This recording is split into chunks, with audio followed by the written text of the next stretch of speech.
Sevgili dostlarım hepinize merhaba. Ben Başkan 35. Öncelikle hepiniz yayınımıza hoş geldiniz. Evet sevgili dostlarım biraz geç saatlerde canlı yayın yapacağız.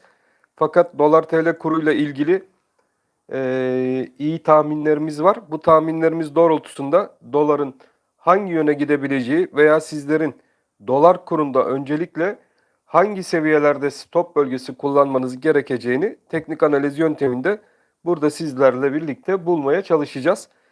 Öncelikle bu hafta biliyorsunuz merkez bankalarının başkanlarının haftasıydı ve Merkez Bankası başkanları konuşmalarla gündeme arkadaşlar özellikle bomba gibi düştüler. Türkiye Cumhuriyeti Merkez Bankası Başkanı Şahap Kavcıoğlu'nun yapmış olduğu açıklamalar ardından Fed Merkez Bankası Başkanı Powell'ın yapmış olduğu açıklamaları sizlerle birlikte dinledik. Buradan varmış olduğumuz kanı iki başkanının da arkadaşlar çok zor durumda olduğu ve bunları kontrol etmekte oldukça zorlandıkları yönünde oldu. Merkez Bankası Başkanımız Şahap Kavcıoğlu'na özellikle sorulan sorular arasında ve yıl sonu enflasyon beklentileri arasındaki fark %40'tan %60 seviyesine kadar çıkmış durumda sevgili dostlarım. Ayrıca sanayi odaları başkanlarıyla Sayın Karaoğlu'nun gene yapmış olduğu söyleşiler, sohbetler ve toplantılar özellikle gündeme damga vurdu. Sanayiciler de bu işten pek de memnun değil sevgili dostlarım. Onlar da enflasyondan dert yakınıyorlar. Fakat Sayın Şahap Kavcıoğlu da bu kadar kredi kullandınız, bu kullandığınız kredileri karşılığını artık verin, dolarları bozdurun şeklinde onlara bir karşılık verdi. Bu tabii serbest ekonomi piyasasında acaba bozduracak artık bir dolar kaldı mı sanayicilerin elinde? Bu da tartışılır konular arasında da arkadaşlar. Merkez Bankası rezervleri oldukça düşmüş durumda. Ayrıca gündeme Rusya tarafından bir 15 milyar dolarlık Akkuyu biliyorsunuz Akkuyu'daki enerji merkezi için bir para gönderildiği söylentiler arasında. Bunun da resmi kurumlar tarafından henüz bir doğrulanmış tarafı da bulunmuyor. Bizlerin tabii acil olaraktan sevgili dostlarım dolar bulmamız lazım. Çünkü cari açık tarafına baktığımız zaman cari açıktaki bu fark dolar kurunun yükselmesine fırsat vermediğimiz sürece yani biz bunu şu şekilde sizlerle birlikte yorumlayabiliriz. Reel faiz oranıyla gerçek faiz arasındaki fark. Evet buradaki fark kapanmadığı sürece maalesef ki dolar kurundaki yukarı yönlü yükselişin önlenmesi pek de mümkün değil. Fakat şimdi öyle bir seviye var ki sevgili dostlarım, bu hafta özellikle sizlerle birlikte aylık ve haftalık kapanışları dolar kurunda takip ettik. Bizler için öyle bir seviye vardı ki bizler bu seviyenin üzerinde dolar kurunda bir kapanış gördük. Yani bizim için bu seviye hangi seviyeydi? 17 lira 75 kuruş seviyesi. Şimdi dolar TL kurunda temkinli olmakta fayda var. O yüzden 17 lira 75 kuruş seviyesi elinde dolar tutan sevgili dostlarımız için önemli bir seviye. Yani bu seviyenin üzerinde kalındıkça maalesef ki dolarda yukarı yönlü hareketlerin seyri devam edecektir. Yani haftalık ve aylık kapanış olarak bizler dolarda bu seyrin üzerinde kapanışı gördük. Bu da doların hala çok güçlü bir şekilde yukarı yönlü hareketlerine devam etme isteğinin olduğunun bir kanıtı bizler için bunu görüyoruz. 18 lira üzerine doğru biliyorsunuz bir atak yaptı ve buradan yine bir satış dolar tarafında gördük. Yani burada da bir defansif gene hareketlerin olduğu izleniyor. Şimdi strateji olarak şu tepe bölgesinde arkadaşlar 18 lirada defansif bir bölge olduğu belli. Şurayı defansif olarak 18 TL, aşağıya da kendi defansif bölgemizi de 17 lira 75 kuruş civarından geçen destek bölgesine kurabiliriz. Bu rakamlar neden önemli? Şimdilik bu rakamların üzerinde bu haftalık kapanışların gelmesi bizlere dolarda daha da agresif yükselişlerin başlayabileceğinin sinyalini vermekte. Fakat stokastik indikatörlerine baktığımız zaman burada da bir aşırı yukarı yönlü şişmiş bir indikatör bizi gözlüyor arkadaşlar. Buradaki indikatör de bize diyor ki ben her an aşağı yönlü bir düzeltme sürecine girebilirim. Yani bir düzeltme süreci dolar kurunda yaşayabilirim. Biz bu düzeltme sürecinin başlayacağını da kısa vadeli sinyal olarak teknik grafik üzerinde baktığımız zaman nasıl anlayacağız?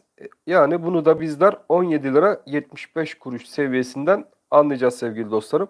17 lira 75 kuruş altında doları kapatamadıkça maalesef ki dolarda ilk etapta bizlerin yukarıdaki takip edeceğimiz direnç 18 lira 25 kuruş direnci ve onun üzerinde de 18 lira 40 kuruş direnci bizi yukarı yönlü hala da bekleyen rakamlar arasına girecektir. O yüzden bu hafta itibariyle bizler hala da dolarda yukarı yönlü olarak takibimizi yapmaya devam edeceğiz.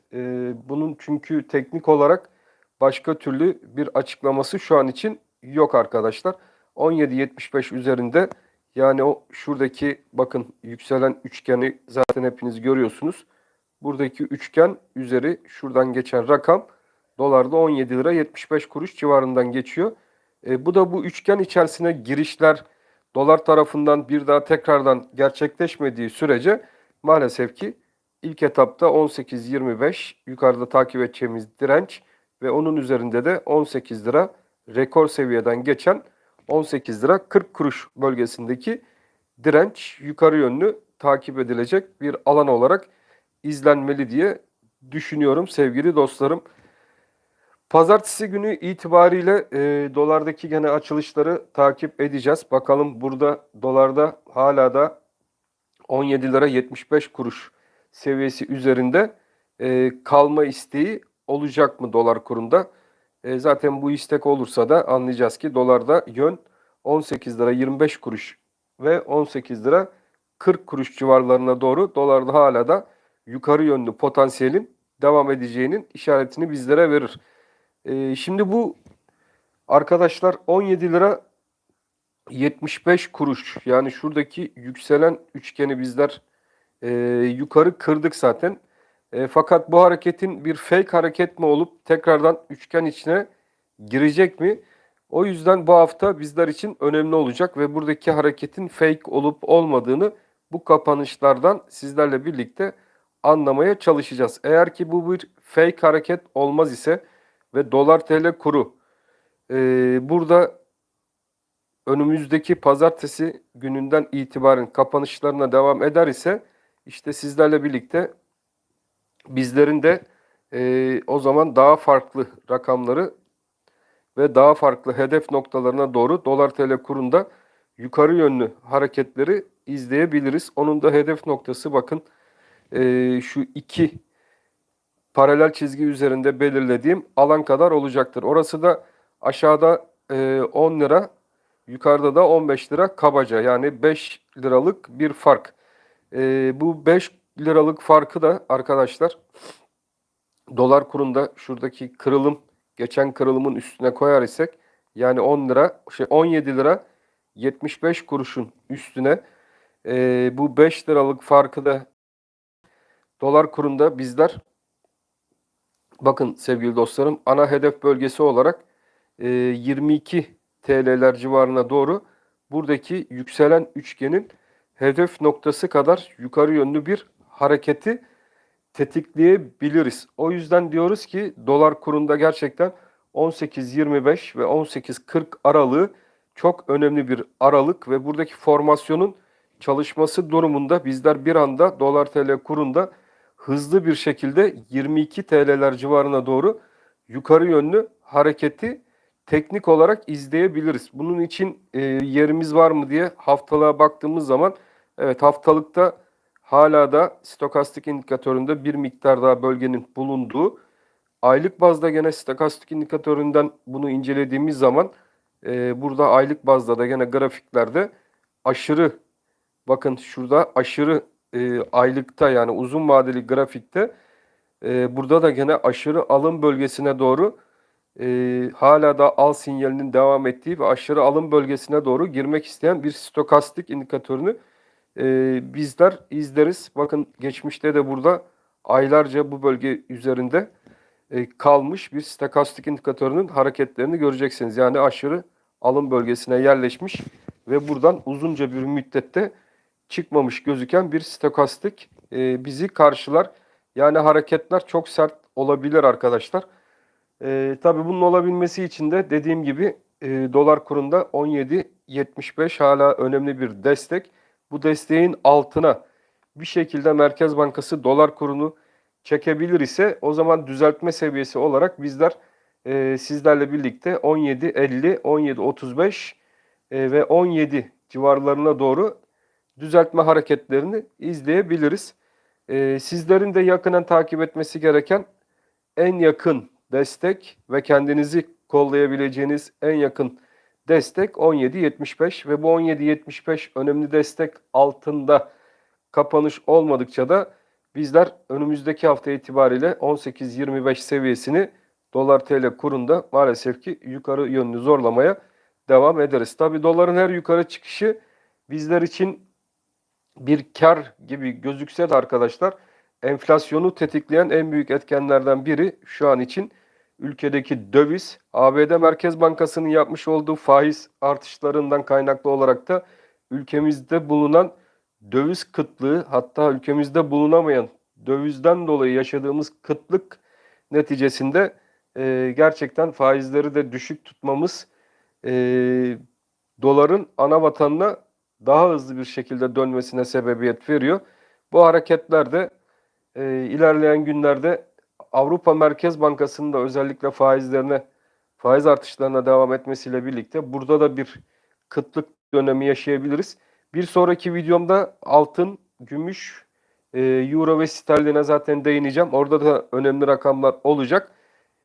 O videonun içerisinde Bitcoin de olacak. O arkadaşlarımız da bir sonraki videomuzu mutlaka takip etsinler, kaçırmamaya çalışsınlar sevgili dostlarım. Evet, kısaca dolar kuruna değindik. Dolar kurunda bizler için 18.40 ve 17.75 rakamlarının önemine teknik olarak değindik sevgili dostlarım. Ben hepinizi çok seviyorum. Hepinize Allah'a emanet ediyorum. Hoşça kalın sevgili dostlar.